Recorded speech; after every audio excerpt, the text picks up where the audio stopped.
Eu gostaria hoje de elaborar com vocês um vídeo sobre a sadhana no yoga, que é a prática do yoga em 8 etapas, codificada por Patanjali nos Yoga Sutra de Patanjali. Então, eu tenho primeiro algumas referências bibliográficas para compartilhar.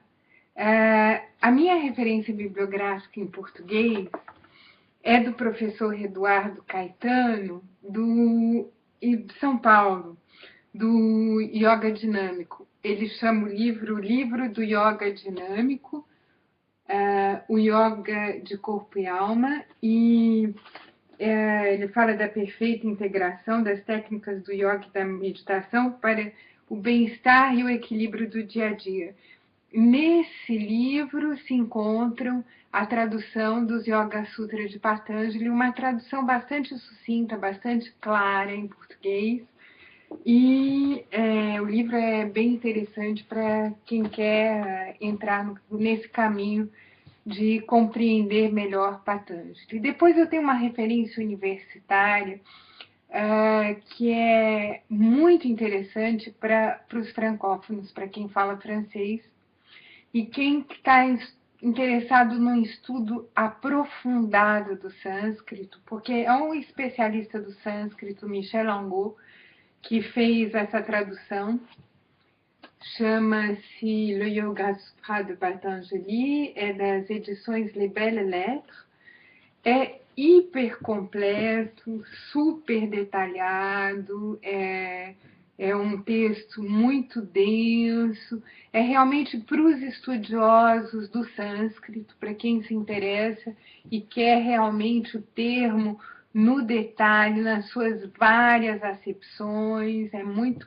bem feito esse livro. Depois, um livro que eu gosto muito, em francês também, da Françoise Mazet, Yoga Sutra, de Patanjali. Ela é direta, sintética, interessante e tem a vantagem de ser um livro bem mais acessível do que o livro do Michel Angot num primeiro momento, para uma introdução, né? Interessante também o filósofo Mircea Eliade, que escreveu Patanjali e o Yoga, mas deve ter também em português, né? Eu tenho certeza que essa edição também está publicada em português. Eu achei também Jean Bouchard Dorval, Patanjali e o Yoga Sutra. Em espanhol, num sebo, eu achei a versão de Fernando Tola e Carmen Dragonetti, mais em inglês, né? The Yoga Sutras of Patanjali on Concentration of Mind, traduzido por Priti Paul. Mas esses autores, Fernando Tola e Carmen Dragonetti, publicaram certamente em espanhol. Mais um, para quem fala inglês e gosta do Iyengar, né? Light on Yoga Sutras of Patanjali, que é um livro muito interessante também, nas editoras Torque. Portanto, muito foi escrito sobre os Yoga Sutras de Patanjali e muitas pessoas tentaram traduzir esse texto, o que nos fala de uma primeira dificuldade, né? A dificuldade de compreender e de traduzir o sânscrito, porque o sânscrito é uma língua extremamente instrumental, conceitual, ela é feita de conceitos e nós temos que traduzir em frases com verbos, com movimento, e não apenas com conceitos. Eu mesma tentei traduzir alguns sutras de Patanjali, e eles estão publicados na revista Plastir, na língua francesa. Eu preciso traduzir isso para o português e com certeza eu farei o mais breve possível. A minha fala de hoje é para dar rapidamente uma visão dessas 8 etapas do caminho da sadhana. Pada é caminho em sânscrito, sadhana é essa prática, né? Que Patanjali recomenda para o yoga, porque muitas vezes a gente vê hoje, a gente vê de tudo, né? De Power Yoga, mantra, Acro Yoga, Hot Yoga. Ninguém mais sabe muito bem aonde se situar, e eu acho que todos os caminhos são interessantes e levam a Roma, entre aspas, na questão do yoga, porque às vezes a gente começa cantando e depois entra em meditação, ou vai começar a dançar e a se movimentar. Às vezes a gente começa se movimentando, mas cansa, desanima, e daí senta e medita.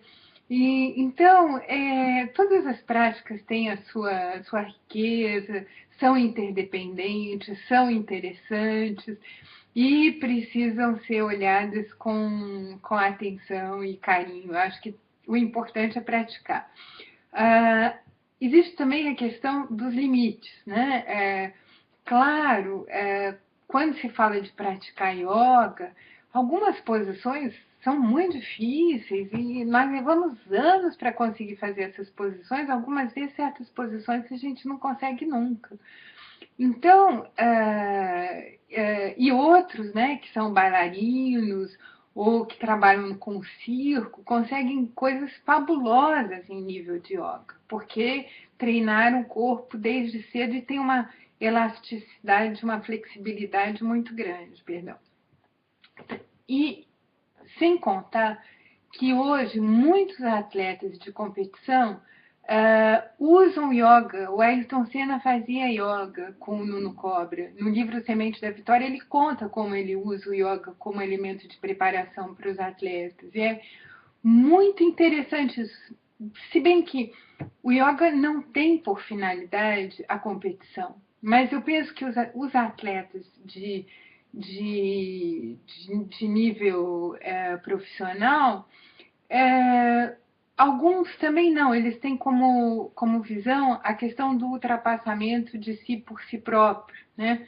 E não derrotar o adversário, mas talvez trabalhar em cima de seus próprios limites, de forma, eu diria, mais humana. O yoga traz muito essa questão do faça, mas faça sem esforço, faça, mas faça com naturalidade, respirando, sem se machucar, um pouco na filosofia da antiginástica, né? E então, portanto, um instrumento que tem sido usado em várias áreas, de várias formas, muito abrangente, que pode trabalhar tanto a parte musical, quanto a parte da dança, quanto a parte do equilíbrio, quanto a parte corporal. Existem várias modalidades de yoga, e Patanjali ele vai trabalhar com o Hatha Yoga, o yoga do Sol e da Lua, complementares dos opostos, né? Eu diria que para os exercícios é muito importante, para a parte do exercício, consultar um professor de yoga antes de fazer uma fita e se machucar, ou se a gente teve uma doença, se a gente tem uma limitação física, consultar um médico, né, antes de fazer yoga. Agora, a meditação, a parte meditativa do yoga não tem contraindicação nenhuma, muito pelo contrário, médicos que estão lidando com câncer ou lidando com doenças em fase terminais utilizam técnicas de meditação e de relaxamento que vêm do yoga, né? Portanto, não há contraindicação nem para a parte meditativa e nem para a parte de estudo, para a parte filosófica, que é essa parte que Patanjali traz, que é uma parte de estudo, às vezes árido até, né? Então, são 8 etapas. Essas 8 etapas começam com o Nyasa, que é uma centralização e um preparo interior antes da gente começar a praticar.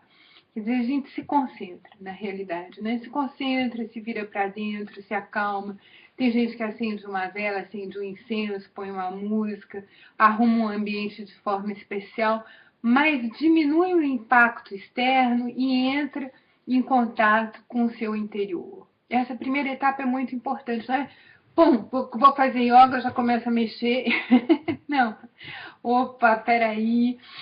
Respira, senta, se acalma, esquece um pouco o que está rolando lá fora e vem para a prática. Quer dizer, o Nyasa é uma centralização. Ah, e na segunda etapa vem o Shuddhikriya. Claro, eu acho que eu vou precisar de fazer uma fita etapa por etapa. Eu vou hoje só assim pincelar. Né? É uma atividade de purificação, tem muitas atividades de purificação, até a lavagem nasal, a lavagem do estômago, os jejuns, as respirações. Simplesmente, né, se não dá para fazer tudo isso, se a gente está iniciando, se a gente quer só fazer uma sessão de meditação, tomar um banho antes da prática, relaxar, uma boa ducha, né? E isso são atividades para cortar com o cotidiano e se centrar na prática. Depois vem os asanas. Os asanas são as posturas, né? Eu recomendo muito a saudação ao sol e todas as variações da saudação ao sol, no limite físico da pessoa, quer dizer, consulte um instrutor de yoga, consulte um médico antes de fazer uma saudação ao sol, se você não tem nenhuma prática no yoga, né? Não faça isso às soltas, né? E asana, quer dizer, sentar. Quer dizer, se você tem algum problema físico, alguma dificuldade, alguma incapacidade, ou simplesmente está cansado e quer fazer yoga, senta.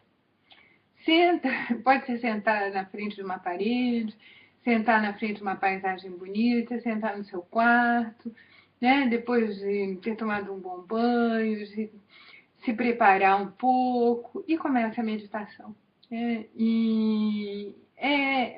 Depois do asana, ele vai definir o pranasana kriya, que é uma atividade para ativar a energia, em que trabalha com chakras. E tudo isso merece aprofundamento, que são os chakras, são vários pontos de energia. Como a gente trabalha com esses chakras, é todo uma demarche, né? Mas é um exercício importante. Depois vem o Prana Kriya, que são as atividades respiratórias.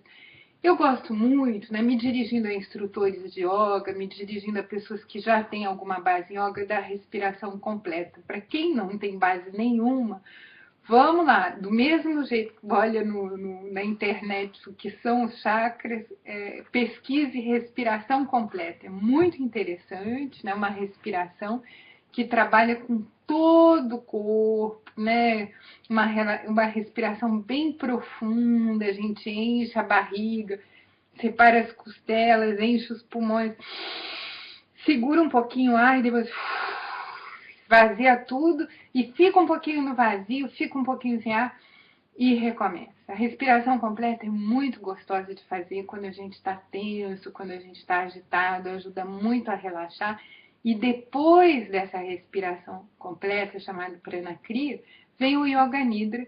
O Yoga Nidra, que é o relaxamento. A gente deita, solta, porque algumas aulas de yoga são bem intensas, né? E tem muito movimento, muito asana. E simplesmente outras são mais meditativas, mais contemplativas, mas faz o relaxamento do mesmo jeito. Né? E depois do relaxamento vem a parte mais importante, porque tudo isso no fundo é preparo, a parte da meditação. A parte chamada de pratyaya, né, de tomada de consciência, bom, como é que eu tô depois da sessão, como é que eu me sinto depois dessa caminhada e como é que eu posso chegar ao samadhi. Samadhi que é para Patanjali o estado de unidade, de integração corpo e mente, um estado de paz, um estado de calma, né? Como é que eu posso chegar nesse estado? Então, às vezes é simplesmente depois do relaxamento sentar gostoso, uma almofada, né? A gente se mexeu, fez uma saudação ao sol, trabalhou os chakras, respirou, relaxou, senta, descansa e olha os pensamentos passarem, escuta o silêncio. É isso que é bonito. E a Pema Chodron diz, é como contemplar o céu, deixar as nuvens, o céu está sempre aí. Muito obrigada.